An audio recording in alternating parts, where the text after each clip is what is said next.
It's noon here in Ventnor City, New Jersey, and our nation's capital, Washington, D.C. And this is news that you can use from Car Edge for Wednesday, October 18th, with your hosts, me, Ray, and, well, apparently Zach does own a button shirt with a collar. One of them.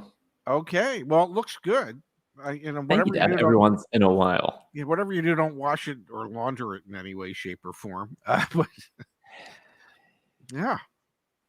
Thank you. All right, here's the deal, folks. I'm going to take the compliment. I'm going to let all the other parts of that roll off my back. Here's the deal, folks. The auto apocalypse for American automakers. Yes. We talked about it yesterday on the show, specifically about Ford. But, Dad, new headlines today that are making me want to turn our attention to the other American automakers just as well. We've got 3 stories queued up to continue that conversation. The first one right here, Dad. Stellantis pulls out of CES Tech Expo, citing UAW strike cost savings. Stellantis has used the world's largest technology expo to unveil EV concepts such as the Ram 1500 Revolution pickup and Chrysler Airflow crossover. Example A of one of the American automakers, in this case, the pseudo-American automaker, Stellantis, saying, you know what, because of the strike and because our vehicles are sitting around, which we will get into that as well, we are going to start saving on expenses. We're not going to invest in being at CES. Before you jump in, number 2, Pops, number 2, GM making the decision to delay their electric pickup truck production until late 2025. GM is pushing back on the production of their electric vehicles because of cost savings. And one third one for you, Pops, another Ford recall. 35,000 Mustang Mach-E's are being recalled, a brand new one hot off the presses for this morning. The auto apocalypse for American automakers seems to be coming to fruition. Am I wrong or am I right? Anybody that could come up with the thumbnails that you come up with, you're right. I mean, goodness gracious, you are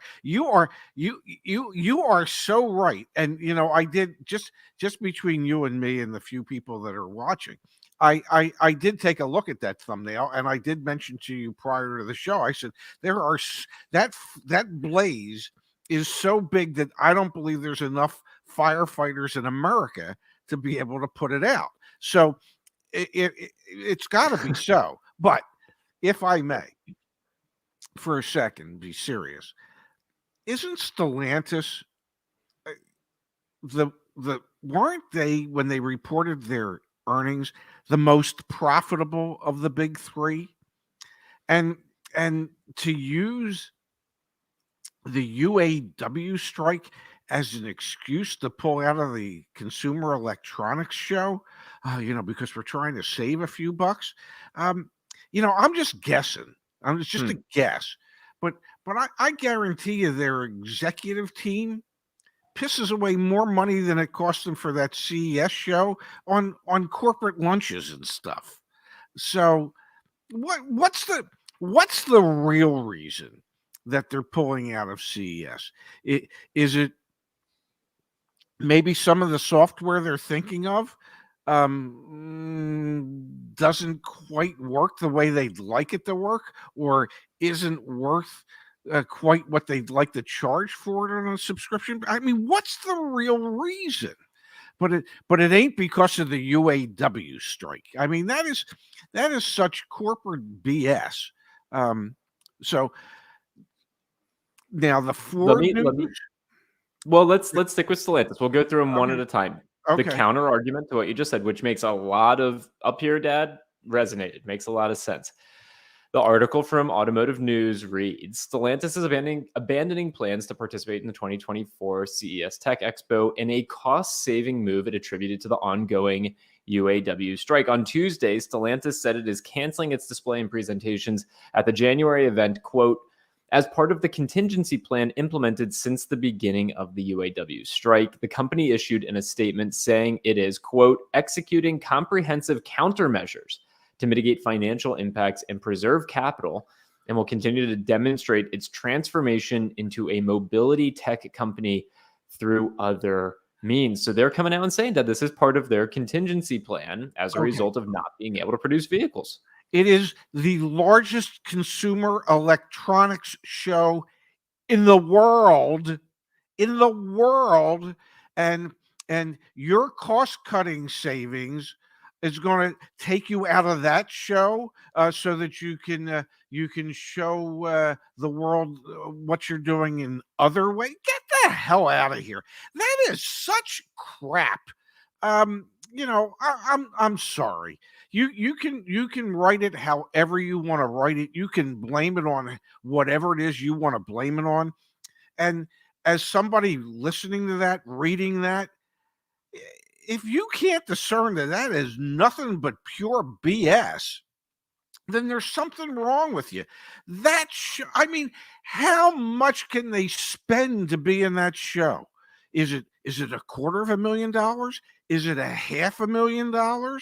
Okay, to be in the biggest consumer electronics show in the world? Is it $1,000,000?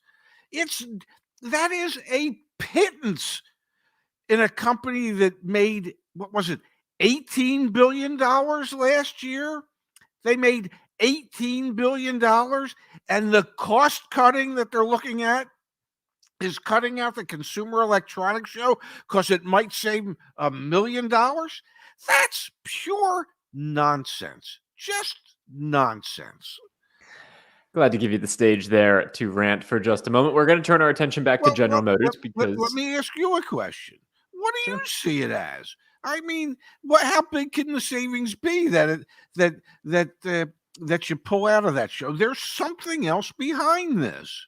I think it's a shot at UAW. I think it's intentionally. I mean, the positioning of it as cost savings is straight up from the PR department or whatever, corporate strategy. But this is a shot at UAW in the public domain, saying, "Hey, we want to be able to do these things, but we can't because of you." It's just deflection of where the responsibility is in this situation and pointing a finger. That's how I interpret it, Ted. Okay, there's validity. I also interpret it as the auto apocalypse. But before we turn our attention to General Motors and to Yes. Ford, because they are Yes. also making some headlines with regards to cost savings and decisions that they've made, an incredibly thoughtful contribution here from Thomas Dittmer. Thank you, Thomas. We will add this to the Stellantis CES fund, which we will not be giving to them, but we will at least brand it in that way.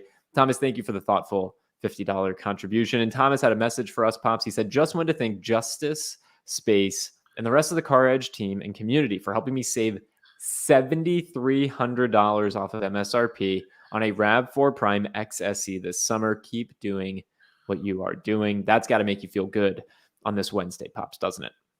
Makes my heart go a flutter. It's followed up by Jonathan here saying, thanks for the help, guys. 2023 Traverse RS, $3,000 under invoice. Dealers are getting desperate. Anyway, we'll talk about this in just a moment. We are seeing more and more continued negotiability as sales go down. Keep in mind, we are huge proponents of stop buying cars unless you absolutely need to, because it will continue to force prices to come back down. Thomas, thank you again. Very, very thoughtful contribution. Dad, what do you make of the GM news? I thought this was pretty shocking. I mean, they're again, the headline reads, GM delays electric pickup production at Michigan plant until late 2025. What do you make of this? Well, they're still building the EV pickup trucks, just at other plants. And the excuse used to delay it at this Orion plant was, some engineering improvements for additional cost savings.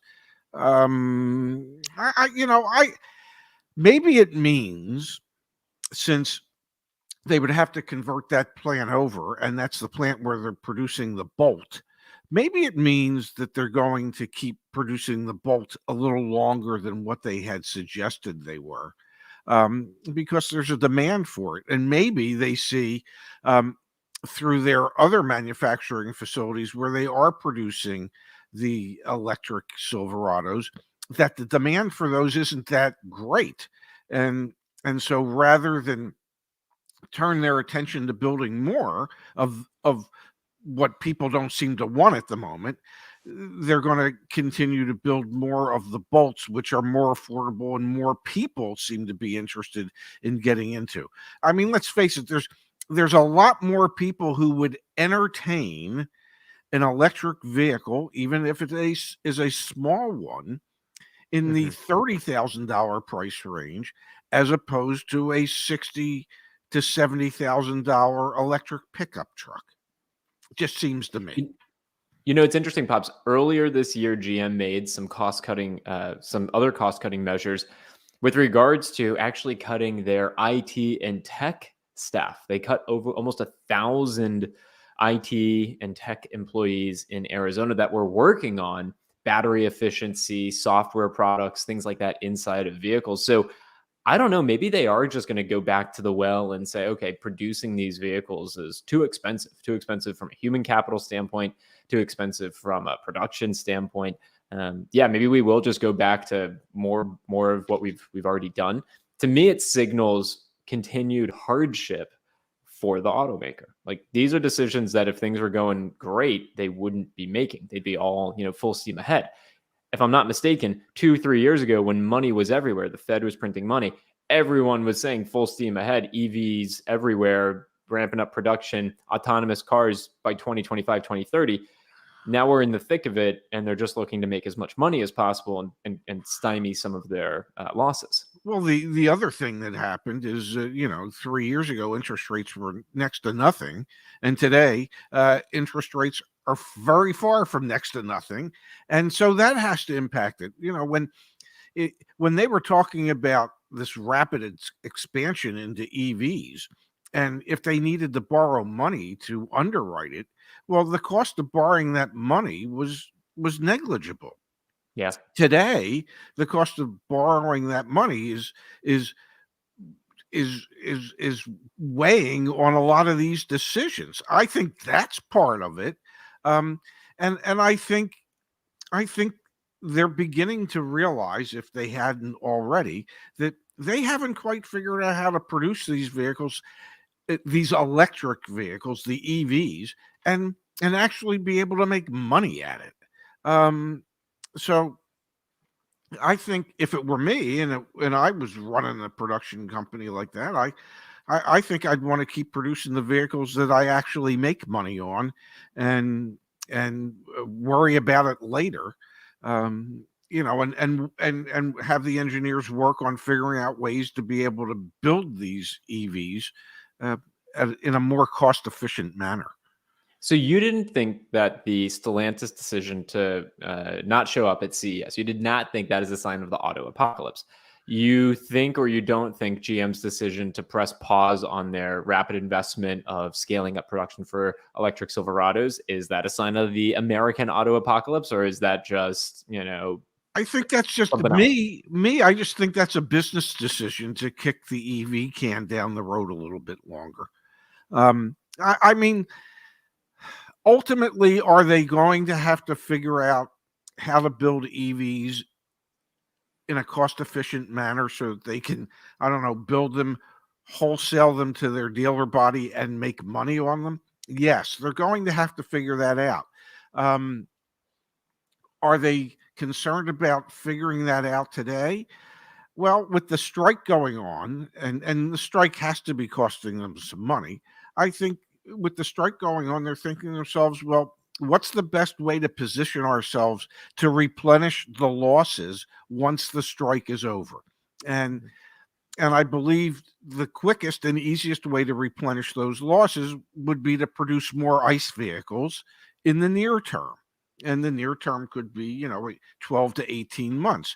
So is that a sign of the apocalypse?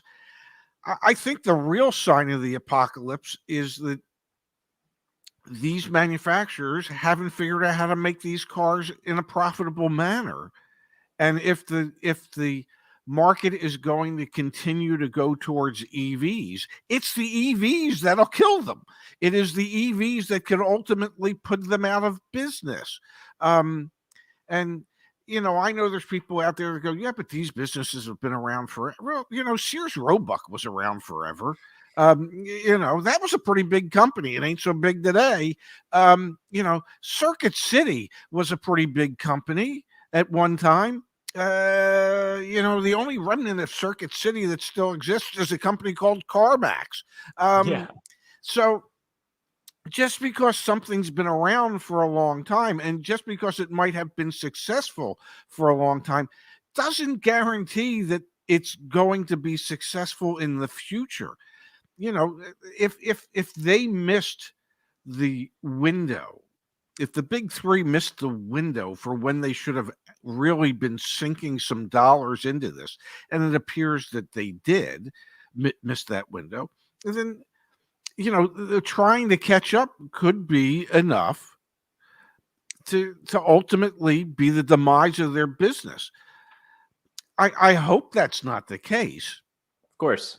I mean, the auto industry employs a lot of people in this country, and it is one of the things as Americans we get to hang our hat on for a lot of the original innovations of the automobile industry. Now, there are others within the industry that have taken what the American automobile manufacturers have done and improved upon it and showed the world that there's better ways to produce things.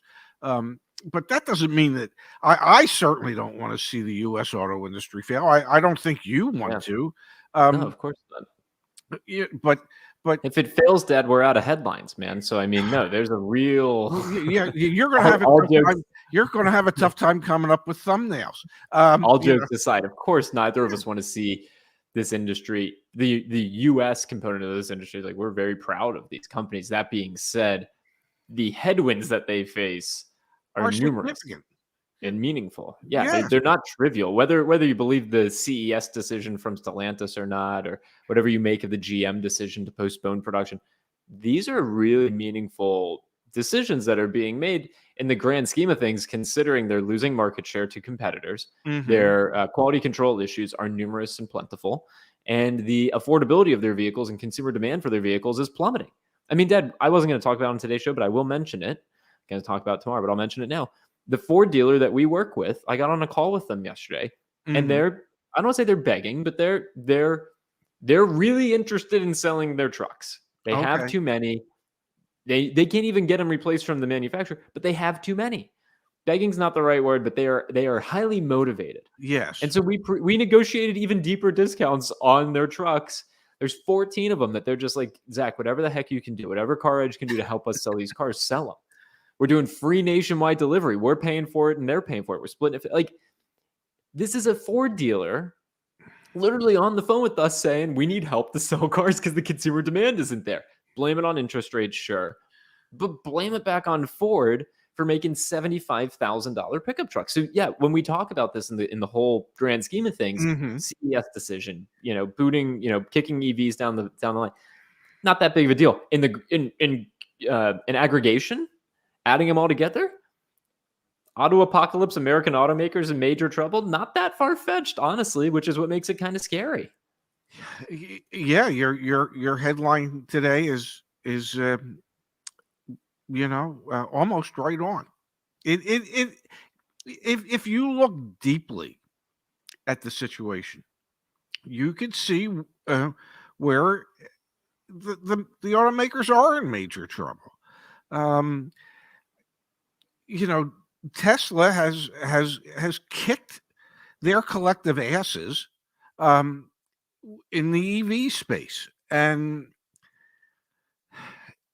EV penetration is growing. I mean, there's more people that when the EVs, and the Model 3 is the perfect example, when the EV becomes less expensive than the comparable ICE vehicle, what's going to happen? People just want to buy transportation that's affordable, and if the affordable option just happens to be that EV, well, they're going to go with the EV. And then if the EV performs the way it's supposed to perform and their fuel costs are considerably less than what they were before, and if their maintenance costs will be considerably less than they were before, well, then why wouldn't they continue to be EV buyers moving forward? And I think we're rapidly approaching that tipping point because of the Model 3. I mean, The definitely. Model 3's 38 grand. 38 grand. Now, January 1st, it's 38 grand less $7,500 cash up front that you can apply to that, assuming that you qualify. But the government will give you that money up front. You might have to pay it back to them later if it turns out you didn't qualify. But is it worth the risk of finding out that you didn't qualify and they may never figure it out anyway? So for a lot of people, that would be worth that risk. So I think we're rapidly approaching that tipping point. The Mini I drive was a $45,000 Mini. Now, let's face it, I didn't pay anywhere near $45,000 for the car because I still have one or two friends left in the car business. But if the choice became I could get a car comparable to my Mini, and it would be considerably less than what I would have to pay for a Mini because of the friends that I have, I very well might end up with an EV. Now, I don't know where the hell I'd charge the damn thing, but I might hope that a charge would last a year the way I drive. But it's possible there could be enough savings there that it would make sense. And I think we're rapidly approaching that tipping point, and that's a major obstacle for the American automobile manufacturers. They don't know how to build the cars that cheaply. And also with quality. The other headline today that ties into this American-made auto apocalypse: Ford recalls nearly 35,000 Mustang Mach-E vehicles amid NHTSA probe. We had reported on the NHTSA probe maybe 2 weeks ago. The recall covers 2021-2022 Mustang Mach-E's equipped with an extended range battery and comes after NHTSA in August launched an investigation into Ford's handling of a June 2022 recall of nearly 50,000 of these same vehicles. So the second major recall on the Mustang Mach-E. This is another challenge that the American automakers face, as they are naturally predisposed to produce a different powertrain vehicle. Go for it. And if I may, if I remember correctly, a gentleman by the name of Kumar Galhorta, who is in charge of quality control at Ford, said, well, we're going to depend on social media to inform us as to what issues there are out there. And in keeping with my theory that nothing succeeds quite like failure, that gentleman was named COO of Ford today. Okay, so yeah, there's another example of the auto apocalypse. I mean, you take somebody who's supposed to improve the quality control of your damn product. It doesn't happen, and his reward is, well, hell, you're the chief operating officer now. Jimmy Boy, he's the CEO, but I mean, hell, and when you do that, and does that really indicate that you're serious about solving the quality issues that you have? Hey, he couldn't do that job. Let's make him. Let's put him over top of everything now. That's such BS. Hey man, I think Mark could be on his line. He must be awesome behind the scenes. All right, so just give him. I bet you he tells a good story. All right, you know what? We're actually going to go to our favorite segment of the show here in just a moment, because it ties in with this conversation. From Frank Dead. Remember Frank from East Hills Jeep in Long Island? It's been a while. Yeah, thank you, Frank. How the hell are you? And thank you. I've luckily been off from work since late August due to my daughter being born. Congratulations, Frank. Yay! I'm debating going back because of all of this. Well, Frank, thanks for queuing me up. I hate that your donation reminded me that I got to pitch something. CarEdge.com/careers. Yes. You're hiring for so many different positions right now. I don't know, Frank, you can take a peek. Maybe something stands out to you. Please take a look. If you work in software engineering, if you work in finance, if you work in sales, if you work in customer success, if you want to help people buy cars, we have open positions. We are actively recruiting and hiring. So maybe, Frank, that could keep you working from home, spending time with your daughter, and still, Yes, making a difference in your industry. there could be a way. This could be both good for us and good for Frank. And and Igor, you don't need a job, and Igor needs a job.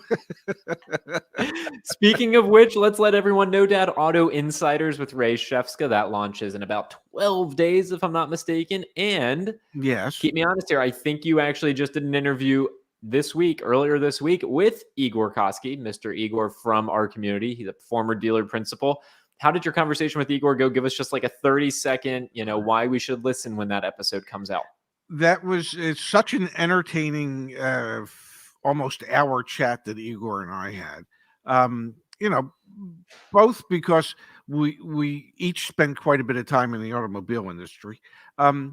But just beyond that, I mean, just life experiences and everything else, and it was really fun to dive into Igor's past and dive into our past, and we had a great conversation yesterday, and literally it was the first time I've ever been face to face with Igor. And by the time we were both done, we both said, "Hey, man, this just feels like family." It's awesome. Yeah, really, and I think people will find our conversation very interesting when they have the opportunity to listen to it or view it. I really do. Again, Auto Insiders with Ray Shefska comes out in 2 weeks, just about 2 weeks. All right, Dad, our favorite segment of the show. Let's go for it. Really? You gotta be kidding me. All right, we will start here, Dad, over on the X platform. I posted this earlier today. A community member of ours sent this in. Buying a car is so confusing, I said. Advertised online is one price. When you get to the dealer, this is what you see, a nearly 25% increase. This was literally just quoted today from Hendrick Chevrolet in Naples. We've got a 2024 Chevy Trax. The MSRP is $26,540. And by the end of it, with taxes and fees, you are all the way up to $33,346, about a 25% increase. Now, you got to be kidding me, for me, Pops, was a couple things. One is there are 18 line items for this vehicle, 18 line items to come up with a price. The box with payments does not show anything about what APR they are quoting here. I hate that about it. And my favorite thing about all this was the F&I guy over on X said, no one does this. So I screenshotted the screenshot that Tiffany sent me saying, "Hi, I am trying to buy for my daughter her first car for Christmas. This is the deal they sent me. Do I have to pay for tinted windows, floor mats, and administration fees? Thanks for the help." I said, Pops, Tiffany, no, you need to negotiate those off. They will charge you the admin fee no matter what, but get rid of everything else. It'll be work. It'll be uncomfortable, but it is reasonable and you should do it. What do you make of this, Pops? I make of it that Chevy has come out with an affordable car, and the dealers aren't just going to want to sell it at the affordable price point. So, I mean, literally, the 25% more with taxes and title and all that. Yes, but no. And what I mean by that is what was important was the fact that there was a $3,000 upcharge for items that the customer probably did not ask for. The MSRP was 26.4 something. The total selling price ended up being 29.4 something. So, you can't escape tax and title and all that, but you can escape the dealer trying to add. I think I saw low jack for $1,495. Window things like 18 line items on the thing, man. Some of them are mandatory, taxes, tags, etc. Not all 18 of them. At a certain point, dealers just have. This was part of the conversation that Igor and I had yesterday. In 2020, hardly any cars got sold at MSRP. Okay. They got discounted. Dealers would sell them at invoice, below invoice, a couple $100 over invoice, and they were still making money. Okay, because they were making money on holdback and advertising assistance and floor plan assistance and F&I and well, like if it's the state of Florida and the average dock fee is $1,000. Well, even if you sold the car at net, you're still making $1,000 just from the dock fee. So if dealerships could stay in business during those times and be profitable, they could do the same today and be profitable. There is no reason to take a $26,000 car and make it a $29,000 car. Yeah, I understand that you would like to figure out a way to increase your profit margin on that car. Great. Actually have your F&I manager sell some of the stuff that you're including up front. Actually have your F&I manager make it worthwhile to the customer, and if they see the value in it, let them buy it. If they don't see the value in it, don't force them to buy it. And so it's those type of practices that continue to cause people to distrust dealerships. And it doesn't have to be that way. It just, I say it it just doesn't have to be that way. You could take that same car, you could sell it for MSRP. You could have the customer go into the F&I office, and the F&I manager could make a compelling argument as to why that customer might need X, Y, and Z. And if the argument is compelling enough and has enough value to it, then the customer will say yes to that. That's how you build your profit margin. You don't force it on your customer. So I just, somehow we have to convince dealer principals to be principled in how they run their business. Again, we'll be talking about it more tomorrow because it goes live tomorrow, but you can still call us if you want to call us. The Ford dealer that we work with, they are exactly like that. We have agreed upon the ground rules of selling a car with Car Edge to our community members. It's one dealer. We got to get like 1,000 more in the program, but it's very straightforward. Car gets delivered to your door. There's no additional fees or add-ons or anything like that. The price is a very fair price. Simple concept. They get to make actually more money because it should be less expensive for them to sell it. So you and me are aligned. We'll keep working on this mission for years to come. All right. I had one more, Dad, and it's kind of long-winded, but I think it's worth bringing up. So let me read you this story that I saw earlier today. Okay. This is a funny tweet, man. Just let me go. All right. Yeah. For anyone here who hasn't worked in corporate strategy at a Fortune 500 company and wants to understand how utterly boneheaded decisions such as changing your customers' cell phone plans unless they proactively call to opt out get made, here's a quick explainer. You ready? Mm-hmm. This chain of events typically starts during a quarterly board of directors meeting during which an independent director, generally a current or retired CEO of a company in a different non-competing industry, says that the CEO isn't making enough money and that it's the fault of the CEO, that the company's not making enough money. Yes. That's the fault of the CEO who is a supremely unqualified buffoon. Tangent. Every board director has his own pet favorite metric, be it growth, example, year-over-year sales, profitability, example, EBITDA margin, investor returns, example, change in share price if public or return on invested capital if private, or some Byzantine metric that he used to love when he was the division president of a Ma Bell carve-out back in the 1980s. Example, change in same-store gross profit divided by the number of people on the sales team raised to the power of pi and divided by 1998, which represents the year his current girlfriend was born. The exact metric doesn't matter. What matters is that, by the standards thereof, the CEO sucks. The independent director will then pull open the calculator app on his iPhone 7, punch some numbers in, and say something to the effect of, quote, if we can increase revenue per customer by just $5, our market cap will increase by billions. Get your strategy team to figure it out. From here, the CEO and CFO will then set up a meeting with the senior vice president of corporate strategy for 7:15 a.m. the next morning to be held in the locker room of the country club whose $20,000 annual membership dues the company's shareholders generously cover. Sitting in the sauna, buck naked, save for the bleached white towels, barely sufficient for the mission to which they've been called, the executives will decide that the most prudent course of action is to call McKinsey and pay them approximately $2.5 million to figure this out for them. Note, the CFO will get a quote from his buddy at Deloitte and KPMG just to be able to tell the board that they solicited competing bids, but everyone knows that the work is going to end up with McKinsey or Bain. McKinsey will rapidly set up an office in a large conference room on site as if it is the makeshift command and control center of an air base in Kuwait on the eve of Operation Iraqi Freedom, and they'll deploy in a dozen MBAs with a weighted average age of 26 and a half years across the company's headquarters.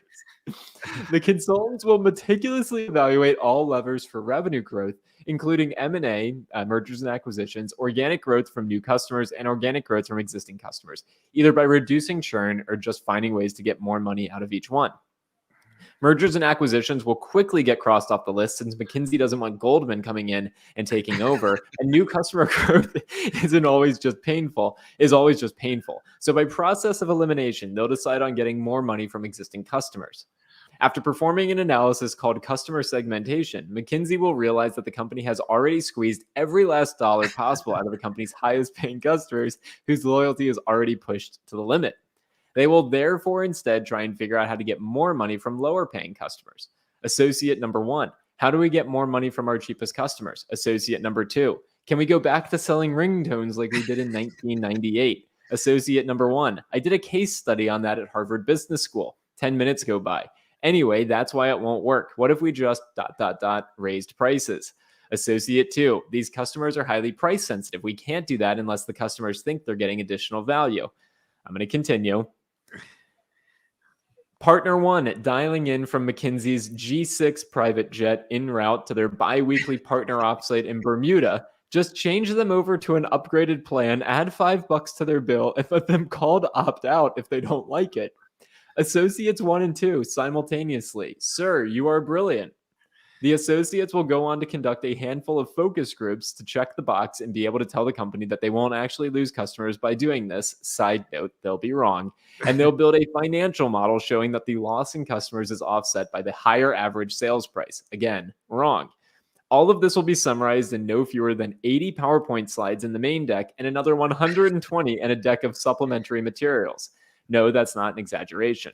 With enough charts to cause even the most hardcore of actuaries to reconsider his life and contemplate getting a job as a poolside bartender at Margaritaville. Once finalized, the McKinsey partner and the SVP of strategy will present their work to the board, who will spend no more than 90 seconds discussing it before approving the changes over their second round of old fashions that afternoon. And that's why your phone bill keeps going up. P.S. 2 years later, the new strategy that has been demonstrably proven not to work, McKinsey will once again re-engage to figure out a better approach. For those of you wondering, this is in response to T-Mobile, who has done exactly this. Oh, Lord. I bring that up because we're talking about these big corporations. And when I read that this morning, Dad, I was laughing out loud. I thought you'd get a kick out of it. I do get a kick out of it because, I've worked for some large corporations. The Penske organization was one of them. And yes, the solution to so many of our problems is to call in consultants who aren't really going to come in with a solution, but they're going to come up with something, damn it, because you paid them enough money that they have to. The folly of how corporations spend money is that could be a sitcom, and what you just read is proof positive that there was no reason for Stellantis to pull out of the Consumer Electronics show. Okay, I'm telling you, they piss away more money on an annual basis on stuff like that, with consultants and money that just doesn't need to be spent. But everybody, it's like this giant house of cards. Everybody just agrees to spend it. Wild, man. Yes. I thought that story was just an awesome read. That is. Please don't ever let that happen to you. No, absolutely not. All right, guys, if we can help, guys and gals, caredge.com, caredge.com. That's where we have all of our resources, help you buy a car, sell a car, protect your vehicle. Pops, we will be back tomorrow at noon Eastern, 9 a.m. Pacific time. Can't wait. Looking forward to it. It's been fun all week long, and I can't wait to continue tomorrow with you, Pops. Oh, I'm looking forward to it as well. And after this, I think I'm off to the future store. I'm off to Castle's to find out what food's going to cost me 5 years from now if I go to a regular supermarket. But I can pay those prices today at Castle's. Love you, Pops. Have fun. Love you too. I'll talk to you later. See you then. Bye. Yep.